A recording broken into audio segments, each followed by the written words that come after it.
If you want to sit on it, somebody drop their earrings. Oh, thank you. I will. Thank you.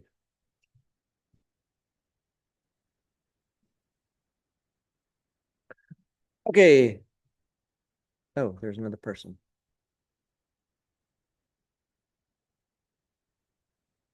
Okay, hi everybody. Thank you for coming to the Principal's Cafe.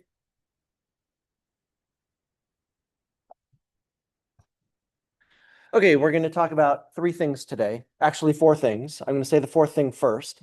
Is anybody available to come back at lunch between 12:30 and 1 to take photos of kids in Spirit Day? It's Crazy Hat Day or Crazy Socks Day. I'm not wearing any crazy socks. Or my hat's not crazy either. Anybody available? Okay, we will try to figure it out. I'll ask a staff member. Oh, are you available? No. Yes, everybody, I'll ask a staff member to do it. Okay, so we're going to talk about attendance, supporting education at home, and keeping families and schools safe. Okay. So let's jump in. So attendance is extremely important. If kids are here, they're learning. If they're not here, they're not only not learning, but then when they come back, then they're confused because they missed the previous lessons. And so it just takes a lot of more effort. So this is, oh, why is that? Hold on. I think I switched my slides around. I did not mean to show this one first. Oh, okay, here we go. Let's put this down here. Okay, so these are our attendance totals for the last 3 years. Of course, this year we're not finished yet. We're only halfway, not even halfway. You can see it's about 94-ish% every year. It's gotten a little bit worse over the last 3 years. Then you can see over on the side, the California, all of California, elementary, we're doing better than, the across than compared to the state for elementary and middle. And then you could see within our district, we're doing better than Panorama, but not as good as Littman. In fact, we're about like 1.5% below, which I would say is significant compared to Littman. When you look at the California comparison, middle school is generally a little bit less. And that's my experience from when I was a K-8 principal in Daly City. The middle school was absent a little bit less than the elementary. So I think this is an area that we can improve on. Do you have a question?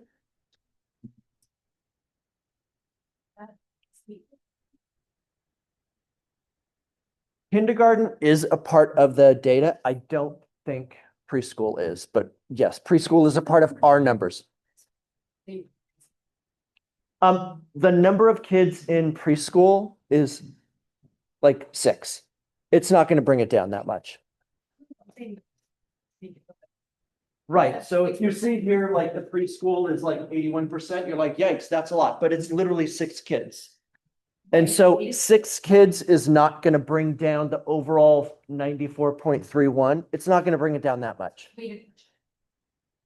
Yes, this 94.31% is like all of the students in the school, and 94% of them are present every day.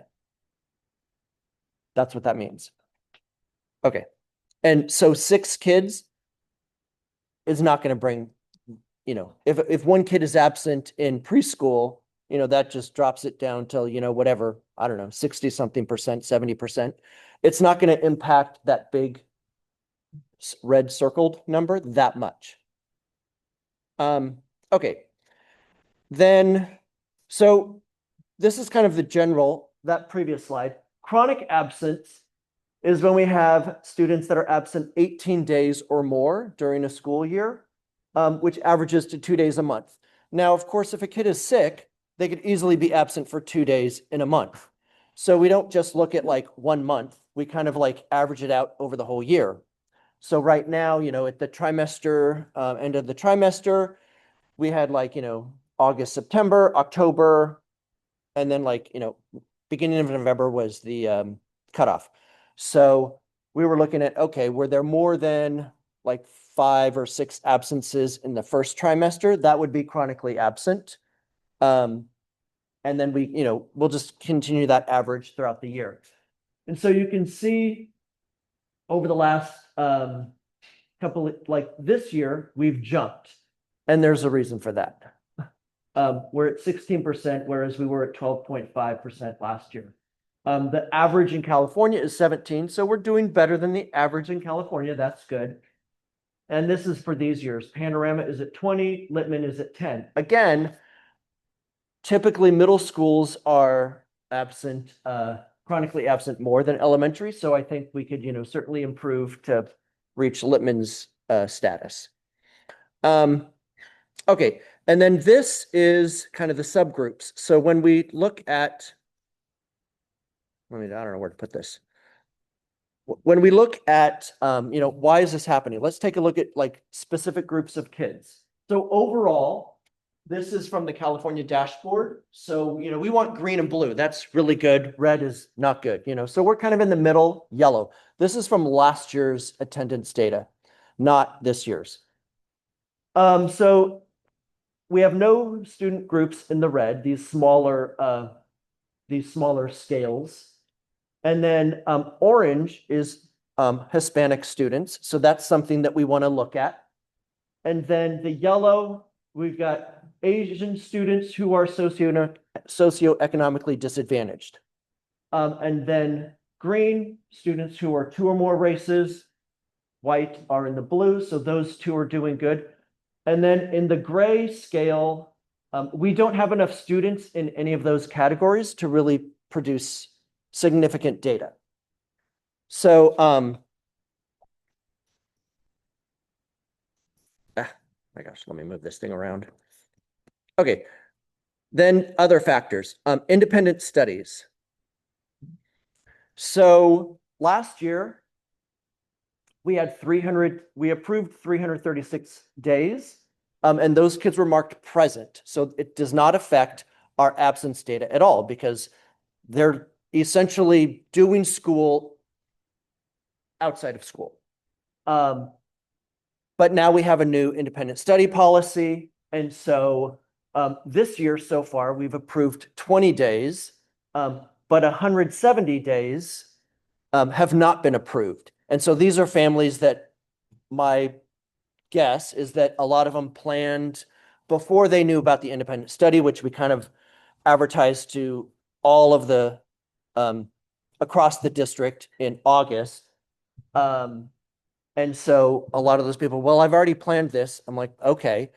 Or they've just, planned it because they want to go somewhere. And they're okay with an unexcused absence. So that is a big reason why our chronically absent has been a lot higher this year.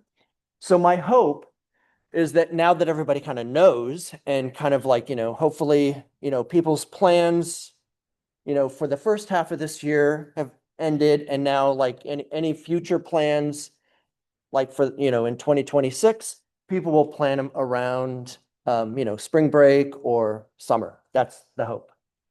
So then our numbers kind of, fall back down. Okay, so why am I presenting this? Because as I said, students don't learn when they're absent. And again, it's not just, even when it's an independent study, there might be, independent activities that they could do, and maybe parents are helping them, but it's not like a full 6 hours of work that is being produced, of learning that's happening every day. And from, certainly the independent studies that I've kind of like overseen since I've been here, but also in just my long history as an educator, a lot of the work is sometimes just not done to the same level as if a kid was in class. And then teachers, it takes time away when kids are absent. It takes time away from planning for the whole class because they have to, if a kid is absent, then they have to, give more attention to them when they come back, which takes time away from the other kids, or, they have to differentiate the instruction, which is something that all teachers do regardless, because, kids have to have differentiated instruction, even if they're here every single day. Not every single kid is going to be on the same level. But it just causes a wider gap when kids are absent. There was a famous study that was done, if kids are chronically absent every year from like kindergarten up, by third grade, they are, kids who are chronically absent are a grade level behind in their reading assessments. And so it's really important that kids are present. And then also it affects our, this is all those, the data that I shared with you, those scales, that's public data. Anybody could look that up. Just type in California dashboard and look for our school. So it affects our enrollment. Like I just responded to a parent today. They're saying, oh, could I come for a tour next month? We're considering a private school. And so, parents can look, maybe I will, look at the Brisbane, oh, why is there so many absences? Or why are these public data, not as good as the private school? And, for example, like right now, our kindergarten classes are, they're the lowest classes, the lowest enrollment in any of our grades. So they are 17 each. Everybody else has like generally about 20 or more. So we know a couple of kids we think might be leaving. So that's going to drop it down to like 16 each. If over the couple of years, if it keeps dropping, we might have to have a combination class. So that could affect it. And, people don't, that happened with our second grade class. When they were in kindergarten, there were 2 classes. They were very low, and then a couple of kids left, and we combined it into 1 class in first grade and in second grade, which now that's the biggest group of students in any classroom, which is, it's still, manageable. It's like 22 students. It's not gigantic. It's not that big, but, it's not having 2 separate classes, which was nice in kindergarten. So that's why. And, if you were here, you might be thinking, well, this doesn't affect me at all. Like I'm involved, my kid is here, and that's great, thank you. But you have friends, and so please share this with your friends. If your friends are like, oh yeah, we're gonna go on vacation, for a week in February, or, oh, my student, my kid is like just feeling, they're tired or whatever it might be. Like just have a conversation with them. So as many family members as possible can kind of understand. Thank you. Any questions about attendance? I do have a question. Yes. So my kid's in second grade. You notice some of his classmates have left this year. And I'm thinking it's because of cost of living around this Bay Area, right? Because like within our control. Right. So there's that balance. Yeah, I mean, we all know it's expensive to live here. And I would say, I mean, we've had, second grade is we've had 2 kids leave this year. They've moved out of the area. We've had, families across the grades that have left the area. Or even, we've got a couple of families that have like moved to, a different, still like, within driving distance, but outside of Brisbane. But they're still here because they started here. So we allow them to, do an interdistrict transfer and they could stay here. But certainly, like, I don't, it's not going to get cheaper anytime soon. And so, that's certainly something that's affecting enrollment. Okay. Next, so I have stuff to pass out, and this is one of them. So I'm going to pass this out. Education at home. So we just had, actually, I'm just going to, yeah, just pass around. We just had parent-teacher conferences. And so, a lot of teachers were saying, oh, these were kind of like common themes that I talked about with parents, or parents were like, oh, what could I do at home to support? Like that was a common question that came up in these conferences. Actually, there's two. I'm going to talk about this one first. So these are just some things that people could do at home. I'm going to talk about growth mindset first. So this was passed out last year. You might have, if you came to the math night, you might have gotten this. This is something that shows like what's a fixed mindset versus what's a growth mindset. And so, thank you. So a fixed mindset is something like if you say to your child, oh, you're really smart, which on the surface, that seems like a perfectly, positive thing to say. We want to encourage our kids, but that's a fixed mindset. And I'll kind of explain. Instead of saying, oh, you're really smart, you could say, oh, you're really working hard. That's really good. That's a growth mindset. So the way that's kind of differentiates is when you say to a kid, you're really smart because, they're doing really well in school. So they feel like, oh, yes, I'm smart. I know how to do my schoolwork. I feel really good. But then eventually, maybe that school year, maybe in future school years, they're going to get to some lesson where it's going to be difficult. And they're going to be like, well, wait a minute, I'm smart. Things shouldn't be difficult for me. So what does that mean? If I'm smart and I can't do this, that must mean I'm dumb. Now, I don't know if they like think those exact same words, but like, some version of that, that's what they're thinking. I know that because it happened with my son, because he was doing really extremely well all through elementary school. And I would say to him, oh, you're so smart. And I was thinking I was being a good educator. I'm a teacher at that point, and I knew what I was talking about. So, and then in seventh grade, it became tough for him.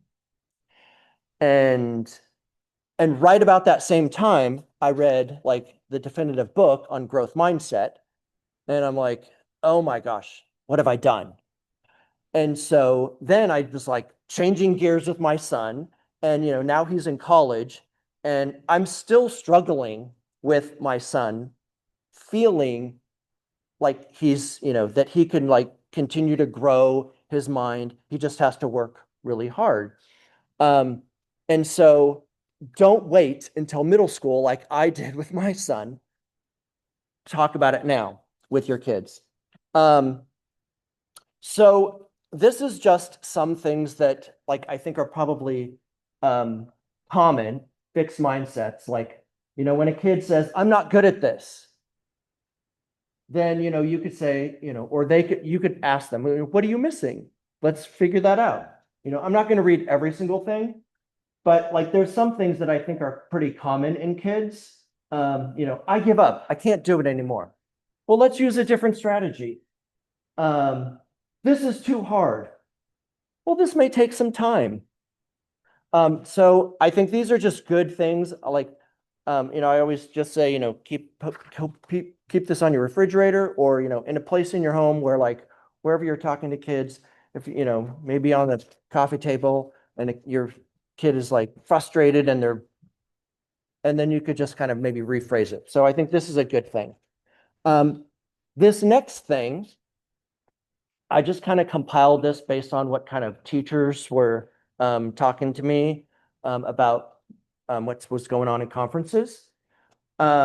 So these are just 8 tips. So read daily.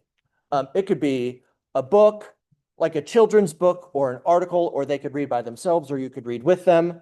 Or it could be, you know, it could be like, if you read the New York Times, like I read the New York Times on my phone. And one thing I used to do with my kid, when he was little, I would literally just read an article out loud over, the current topic. Just reading with your kid, no matter what it is, reading cereal boxes, the back of cereal boxes in the morning, whatever it might be, I think, it's important. Maintain a schedule. Did you have a question? Someone's in the waiting. Oh, thank you. Maintaining a schedule. I know a lot of parents have difficulty like in the morning, getting the kids up to go to school or at nighttime, getting them to go to bed. And so creating like everybody likes the same thing. We all do. Like give me the same thing every single day. And it just becomes common. With kids, and what most of us are visual learners, like most people are visual learners. So one thing that, all of our classrooms have, we have like a visual agenda, often on the whiteboard, like this is what our day looks like. We come in, we have a morning circle, then we have math, then we have recess and blah, blah, blah. So, and you could just type in if you want I think visual schedules at home are really good. And this is just like one example of one. You could Google visual schedule at home online and print out, like there's a million of them. You could buy them on Amazon, like little ones that like have magnets, and there's just a million versions, but it's really good. And so this is just an example of like, wake up, brush teeth, breakfast. You could add time. There's ones with times to this if you have like a 8 o'clock bedtime or a 9 o'clock bedtime. But this will help. It's not going to be like, oh, I get it, and then it works right away. No, because if a kid is struggling with like getting up out of bed in the morning, and you've been struggling with that all year long, it's going to take probably a couple of months for them to get out of that routine. So if you start this to like, oh, you're going to wake up at whatever, 7 o'clock, you're going to struggle for 2 months, probably. But then, after that, it should work. If you're consistent with it, just don't give up. Communicate with teachers. I just said that to some parents yesterday, but I say that all the time. Like, talk to the teachers, talk to me, emails, phone calls, however you want to communicate with them. Talk about school daily, especially as they get older. When they're little, you could just say, oh, how was your day? And they might just be very open. And then as they get older, like 4th and 5th grade, certainly in middle school, you're like, how was your day? It was fine. Like, well, that doesn't really tell me much. So I would just say like, what did you learn today? What was your favorite part of the day? Did you have any issues today? Like be more specific with your questions, and that could elicit hopefully more communication with them. Limit screen time. I think everybody kind of knows that. And so that's, I think, important. There's lots of studies around that. Foster independence. This is one thing, like, help kids be organized. I can't tell you how many kids I see in the morning, they're getting out of their car and they're like carrying this like gigantic filled backpack. And I'm like, what do you have in your backpack that is so heavy? And these little tiny kids are like almost tipping over. So the simple thing of like just helping them organize their backpack. I don't know what's in there, but there's really doesn't need to be much in there. And so maybe they're just putting their whole life in there and they don't know how to unpack it, but you can help with that. And then build foundational skills. So for example, like when you're just doing your routine things, you're going shopping. This is what I used to do with my son. When we would go grocery shopping, I would take something in the cart and I'm like, oh, this is, whatever, $3.23. So let's just kind of like add, let's estimate how much our groceries are going to cost. So, we'll just say $3 because, the cents are hard to add up. So this is $3. Oh, this is $10. So what's 3 plus 10? Oh, that's 13. Okay, let's keep going.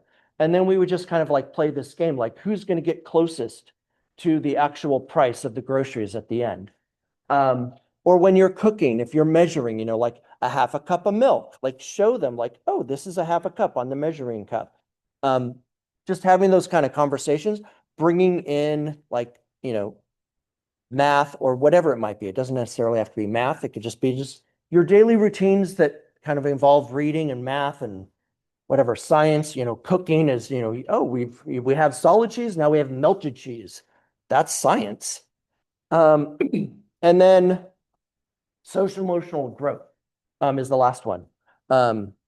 It's just really, especially, with COVID kind of, all of our, well, I guess not all of, some of our kids were like little babies, but I mean, COVID affected a lot of things, and we're still seeing that like the social emotional needs of overall, in elementary students and above are much different than what they were before COVID. And, just because of the world there's a lot of stress in the world right now. So certainly, talk to your kids about that. Any questions about either of these things? Okay. And I'm going to email links of these things out. So share these with your friends, tell them about it. Like, oh, there's some really good resources. Because I know not everybody clicks on every link, but I think that I printed these out because I think they're really good resources. Okay.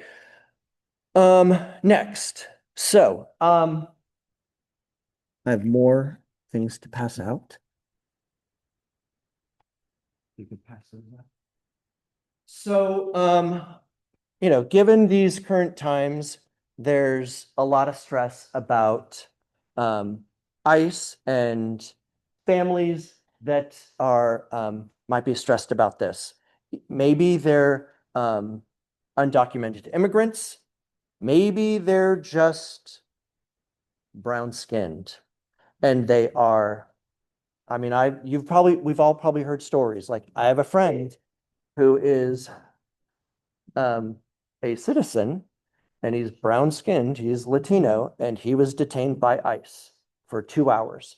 And so, there's probably a lot of people that are stressed. Maybe not you, but you might know people that are. And so this is one thing that you can share. I'll talk about this in just a second.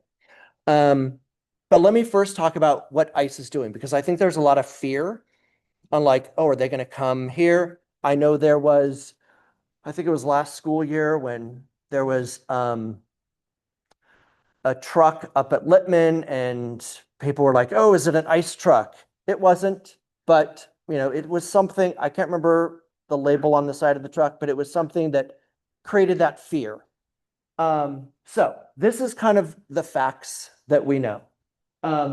ICE, at this point, there's been, at least in California, so let me back up. Our San Mateo County Office of Education has had multiple meetings for schools, how to deal with ICE and how to keep our families safe. And so I attended one last school year. I know the other two principals have attended ones this year, very recently. And so this is something that we're always, updating. And so this is the latest information. So ICE has not pulled students from schools. If ICE does come into our school to say like, oh, hey, I want this kid, Eva or me or anybody else will say, I'm not authorized to find that student or give you information.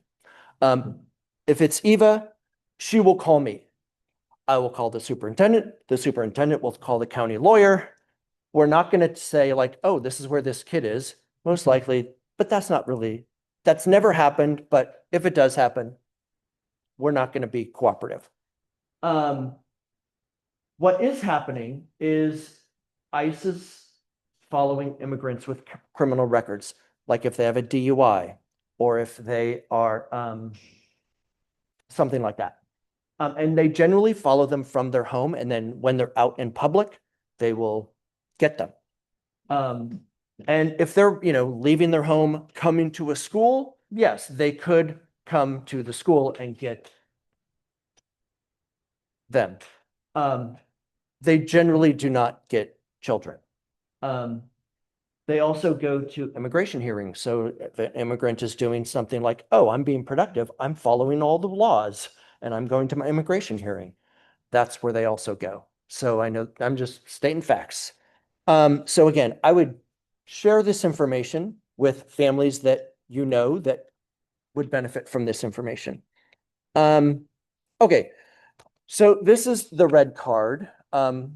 It's been sent out in my newsletters last year. It's going to be sent out again. I have yellow paper, so it's like a red border on yellow paper. And there's two versions. This is San Mateo County in English and Spanish.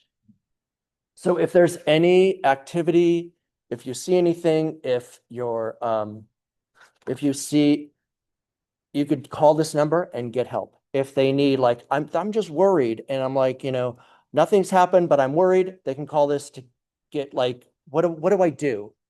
What can I do? This could help. And this is the San Mateo County one. There's also a San Francisco County one, because I know a lot of people work in San Francisco or just go to San Francisco. And so that will be in the link that I email out. And then also in that link, that I'm going to email out is a family plan. It's in English and Spanish. And it basically walks, it's a long document, but it kind of walks people through, like, what do I do if ICE gets me? So first thing, make a child care plan. So who's going to take care of your kids if you get detained by ICE? Find out about your immigration status. Know your rights. And there's a whole toolkit that will kind of like help you set up all the protections you need and kind of answer all of your questions. And this is all from a website that is this is all from a website called Faith in Action, Bay Area, or BA. So all of these things, the family plan, the red cards, all come from here. And there's lots of other information, but I think these two things are probably the most useful. So again, if this doesn't directly affect you, I would highly recommend, please share this with other family members or other friends that it might be. And I think that is it. Are there any questions? Okay, thank you, everybody. There's coffee. Please help yourself and have a happy holidays, and I'll see you in January. Yes.